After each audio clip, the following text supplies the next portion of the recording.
Hi, welcome along. It's me, Sean, here with a brand new channel called Cop Chronicles. And yeah, I just wanted to give some background, really, first, probably, as to why I'm even attempting to do a channel. Thought about doing one before, of course. I've been a lifelong Red, really, since 1974. I'm the same age as Klopp, 57. And so I've been following the Reds a long, long time and been through it all, really. But I think mainly really because I've just taken early retirement, and so I've now got time to actually think about these things and contemplate, doing something like this. And I mean, it might be that I just have one or two people that ever come and investigate this channel. I don't know, and those one or two have been more than welcome. I mean, Reds is about community, and there's a lot of fantastic channels out there, and the list goes on and on with great channels. So it's not like you're filling in any gap that's needed, really, but it's just probably to help myself um, let off, if you like, how I feel sometimes with the Reds, or just kind of like to just be a part of something that might take off. Who knows? I got the time to put into it, and that's the most important thing.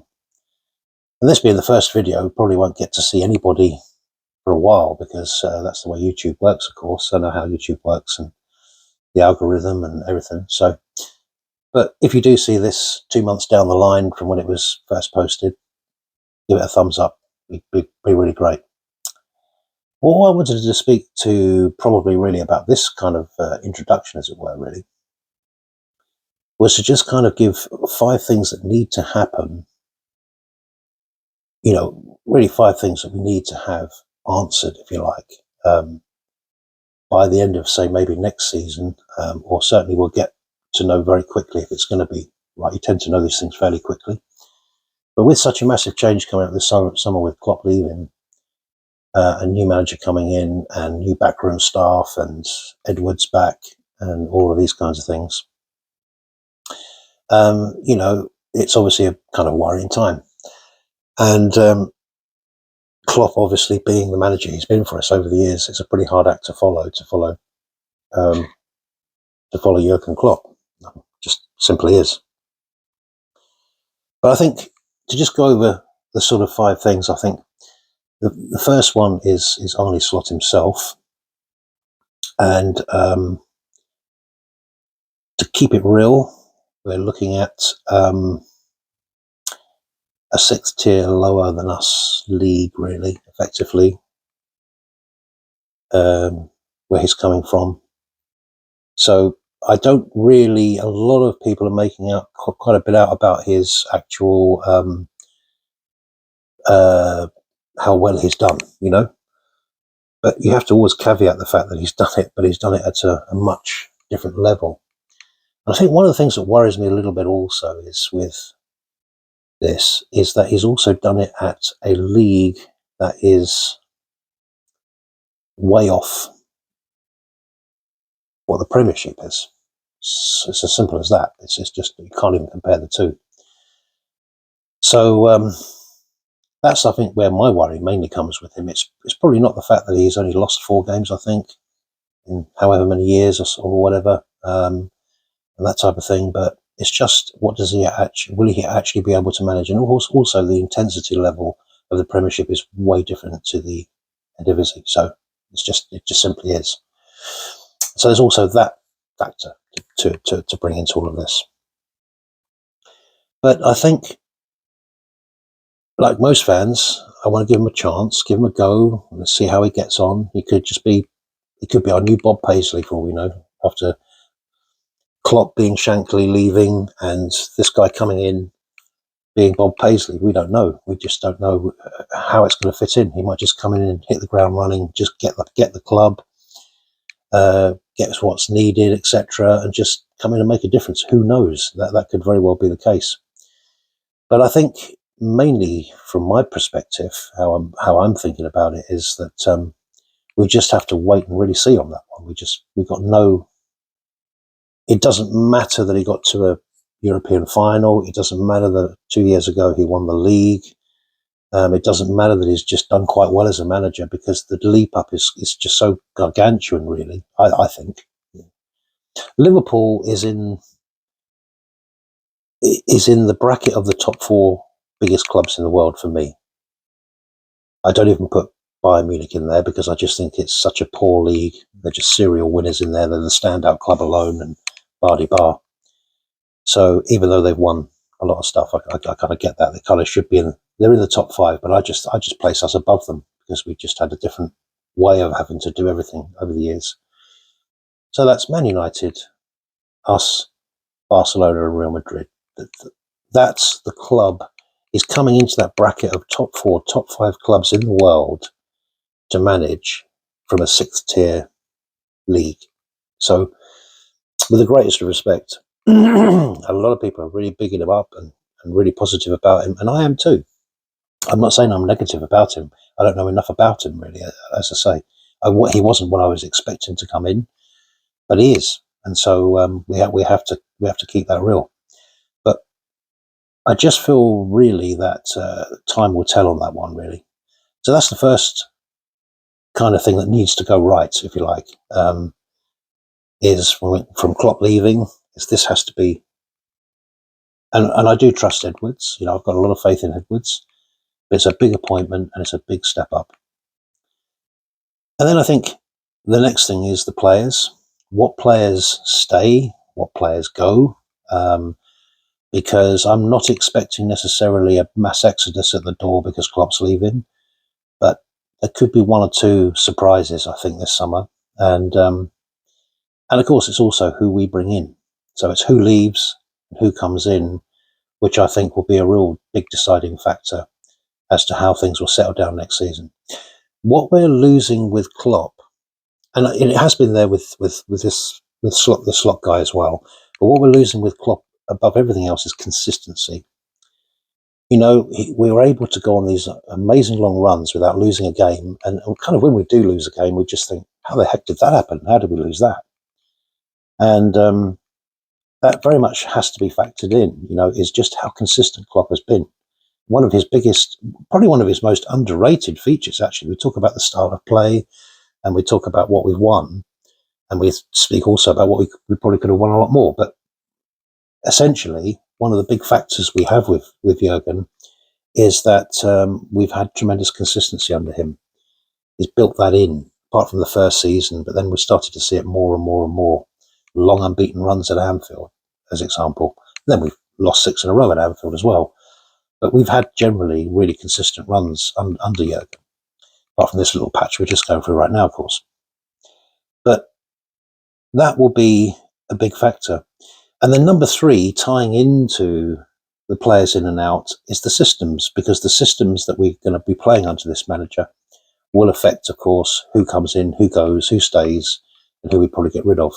Now, having looked a little bit into Arne Slot, he likes to play with a lot of wingers. When I say a lot of wingers, he plays with 2 wingers, but he likes to rotate them a lot. So he tends to bring them off quite early in games, into the early part of the second half and refresh in those areas.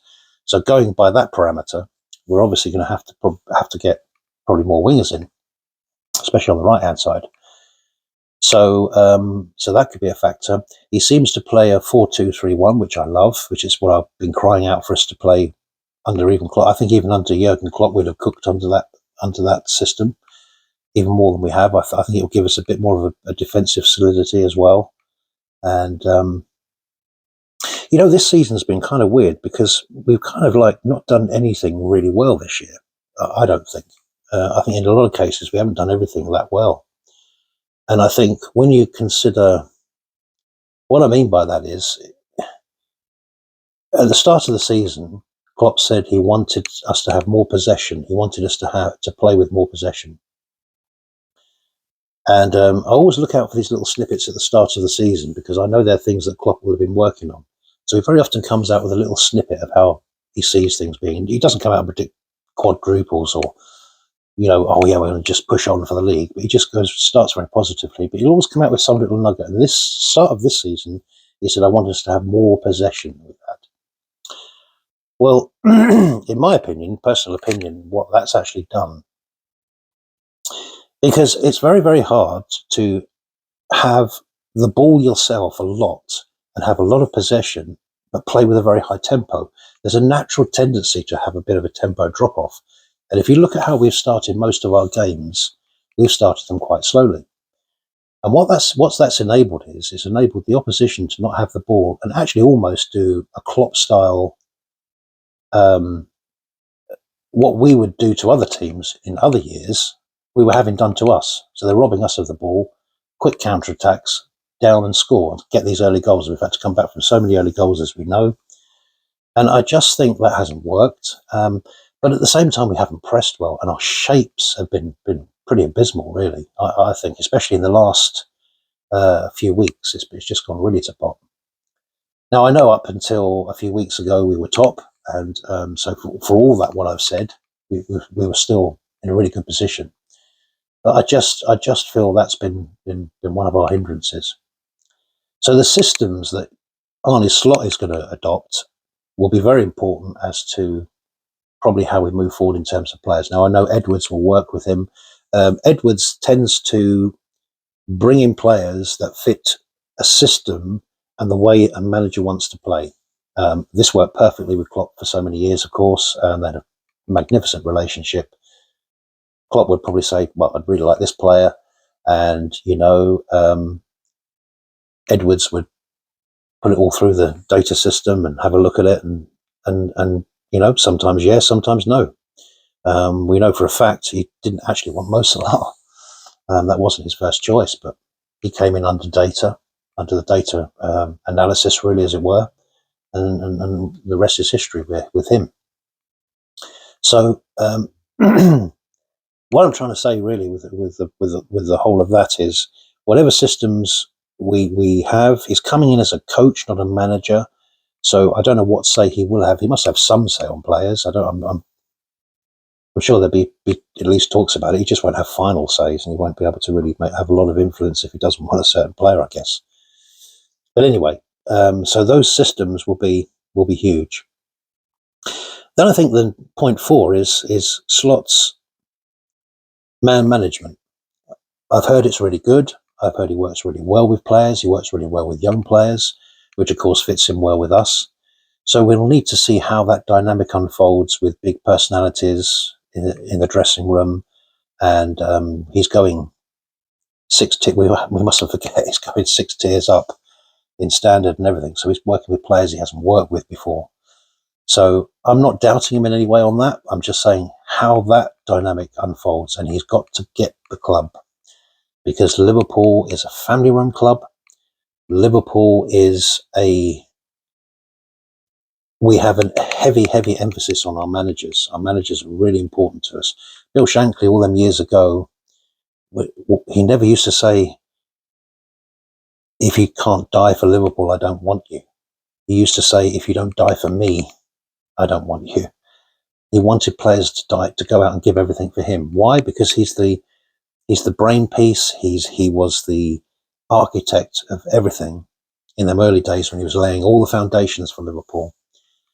He was the main architect, and the fans bought into that. They bought into the importance of the manager at the club. I'm not saying other clubs don't have a similar way they look at their managers, but it's a very special relationship at Liverpool. So this relationship that we're looking at with Slot here coming into Liverpool, yes, it's not going to be Jurgen Klopp. We have to accept that. But I have heard he's quite charismatic. I have heard he's quite a character. So, I mean, it might not be such a drop off in that area as we might have thought. So yeah.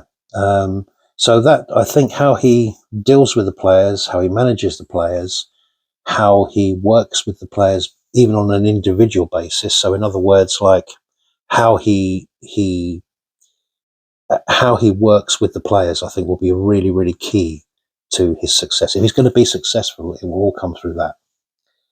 And so that's a really important one. And of course, with such a big character like Klopp leaving, I'm going to do a whole video on Klopp at some point. I want to give all my thoughts of Klopp over the years, the good and the bad, because he hasn't been perfect, as we know, but to just give my summary of him. a manager that could have possibly won more than we did. I felt we didn't play. I'm going into a new story there, so let me leave that for another time. But something I mentioned earlier for number 5 in this 5 points, if you like, is something I mentioned earlier, which we've seen with Klopp: consistency.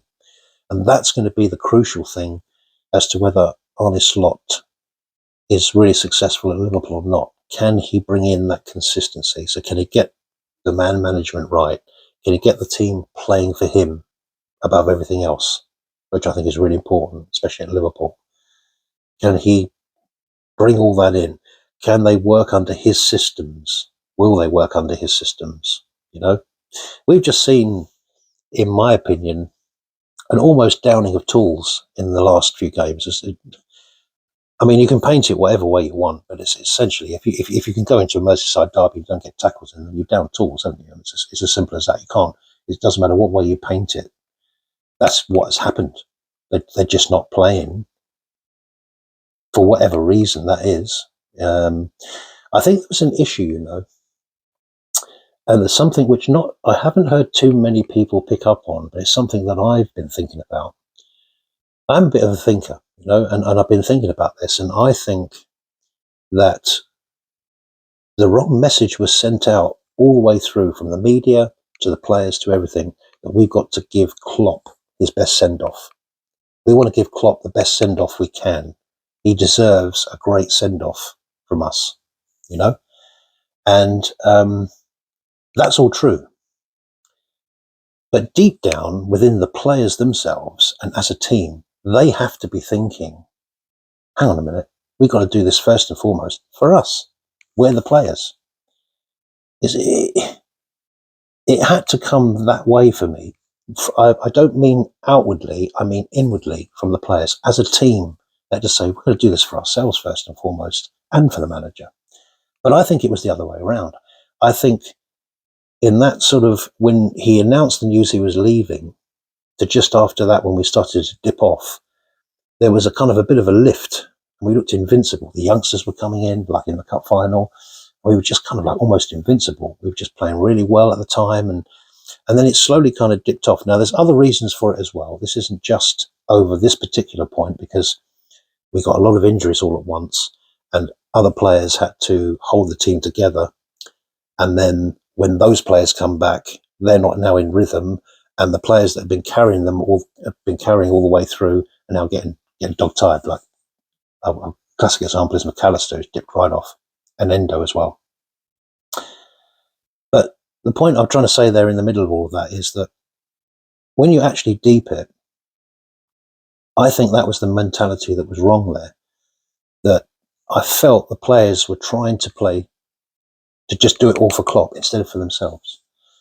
And I think that's affected their mentality a lot. Plus also, of course, I think, I must just mention, by the way, you might want to know, do I actually think that Klopp should go or stay? Looking at him for the last few months, looking at his demeanour, looking at what he's actually told us as well, I think it is time for him to go. He looks dog-tired to me. He looks absolutely shattered. He'd done 7 years at Mainz, straight into to Borussia Dortmund, 7 years. Then he had 3 months off before coming to Liverpool. And he's been with us 9 years. So what's that? 23 years. In 23 years of management, he's had 3 months off, apart from the summer breaks and stuff. That's about it. So that's bound to take his toll. I said to you at the start of this video, I'm the same age as Klopp. I'm 57. So I can't do the things I used to do 10 or 15 years ago. You know, I'm getting older now. So what I'm trying to say is about that. I think he is ready to actually step down. But one of the things that happens when you're very tired is you make mistakes and you don't start thinking in the correct way that you did before. And we're seeing that very much with Klopp. He's not thinking with the same way. And he played that ridiculously strong team against Sparta when he didn't even need to. And then we went into the Man United game dog-tired, and it ended up being a long game, and we just we just run out of steam in that game. And it seems to have been the start of a snowball that from then it's got bigger and bigger and bigger. And we've just gone into what we've seen just recently in the Merseyside derby, which was a really totally unacceptable performance, basically. But I don't have all the answers as to why no one was getting tackles in, no one was bothering, it just was an awful performance for me. One of the worst I've seen, really, under Klopp. And that's such a shame with him leaving. And, these are professionals, they should be doing way better. But anyway, it's happened now and he's leaving and this season's petering out. So we'll see what happens. But to go back to my last point, I've digressed, consistency is going to be really, really important that we somehow pick up fairly early the consistency we need in order for us to be successful or to be at least in the conversation at the end of next season.